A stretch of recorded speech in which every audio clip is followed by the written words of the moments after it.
while I look like a genie in a bottle, I thought I'd get on here and grant a few wishes.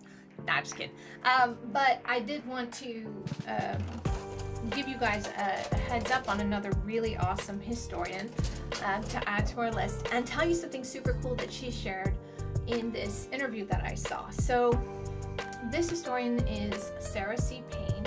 She is a professor at the U.S. Naval College who is involved specifically in understanding global strategy, particularly as it relates to the maritime order. Now, she defines the maritime order as the way that the preeminent global forces essentially maintain their control through their maritime agreements, i.e., you can use your big boats to have trade with other people, or you can sit out there in their waters and look very threatening if they start acting naughty. Now, she was talking about specifically something super interesting around World War II, which I had never heard of, which is why Japan became imperialist. Now, honestly, I kind of just thought they were like that, but I was reminded by her that in fact, no, they were very quickly industrializing because of the Meiji Restoration. Now, for anybody who does not know about that, it basically was the time period where Japan had decided to give up its exclusively traditional culture and to begin to modernize and industrialize and somewhat liberalize as they decided to open up and interact with Western powers.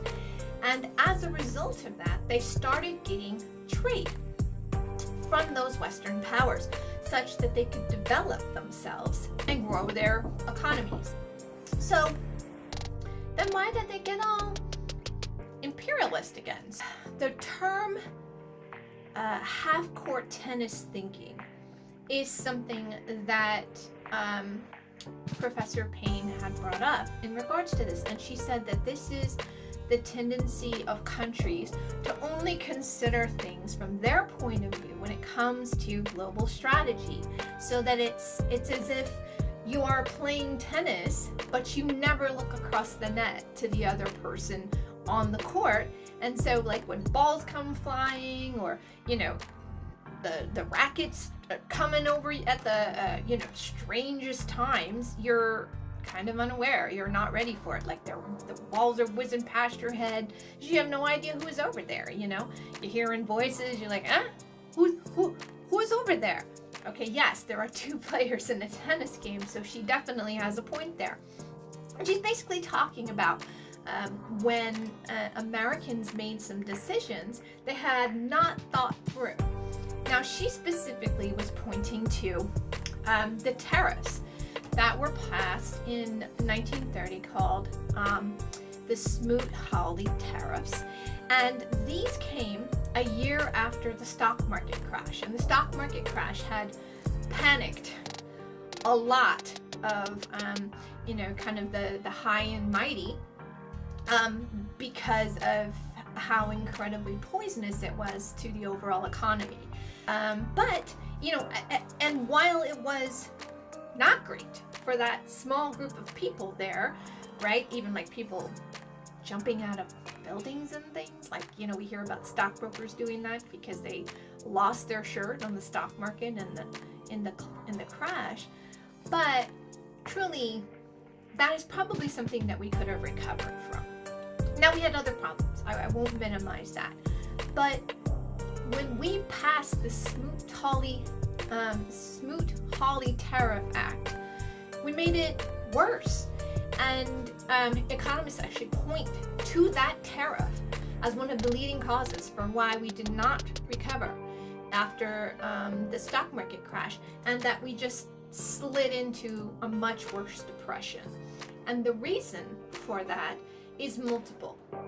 So, generally speaking, we didn't think about, if we pass this tariff in order to protect our jobs and make sure that Americans are trying to buy local, what are the other countries going to do? So they retaliate with their own tariffs. Now everything's more expensive for consumers, so they can't afford things here because of the fact that, just like we're getting ready to face now, businesses would pass the cost on to the consumer, right? So that they are essentially bearing the extra burden. And then they spend all their time trying to protect themselves from tariffs instead of actually creating things or growing things or building things. And in fact, it shrinks the economy, which worsens and sort of makes all the economic struggles that we already had, like even, some of our really bad things that we did where we created the Dust Bowl, right? Because we didn't farm in a smart way. And all that just is even like 1,000 times worse. And so in the midst of that, right, we were sort of navel gazing and only thinking about ourselves. But over in Japan, we had basically cut their throat. And the reason that we had is because by us passing those tariffs, we had made it incredibly expensive for Japan to import what they needed from us. And because they are a small mountainous country, they do not have the capacity to create things there in the way that they needed to build themselves up in the industrial push that they had. So they were relying on their global business partners.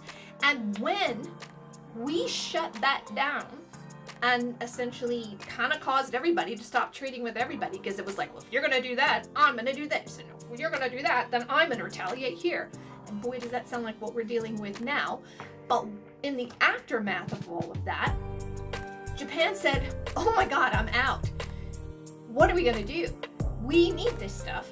Otherwise, we're going to crash and burn too. We're so over leveraged. We're supposed to be building in industrial spaces, and we don't have the stuff we need. Well, we got to build an empire then. We have got to secure access to these resources at the point of a sword, if that's what it takes. Because basically they felt like they'd been left out to dry, even though they had been good global partners in the maritime order, which is what Miss Paine focuses on. So why I bring that up is because we are about to do the same damn thing again. Okay, now, what she's talking about with us kind of only having the half-court tennis view, 100% right. And the funny thing is, we did eventually get back out onto the global scene. And exactly what was it that happened? Pearl Harbor. That's what happened.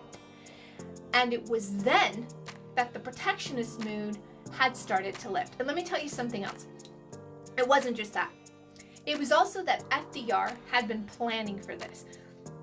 He knew Americans were in no mood to help anybody else. They were like, look, we did World War I, that's supposed to be the Great War, and we were supposed to be done. What are you talking about? We have to go back over there. We just finished fixing that place up. So this was sort of the attitude, plus everybody was really just struggling on their own. So they were like, yeah, whatever. They're over there. But FDR, when he was elected after Herbert Hoover, he knew we needed to have a plan B. And his plan B was how we could join the fight, because he was worried. He saw what had happened with Mussolini. He saw what was going on with Hitler. And so he prepared.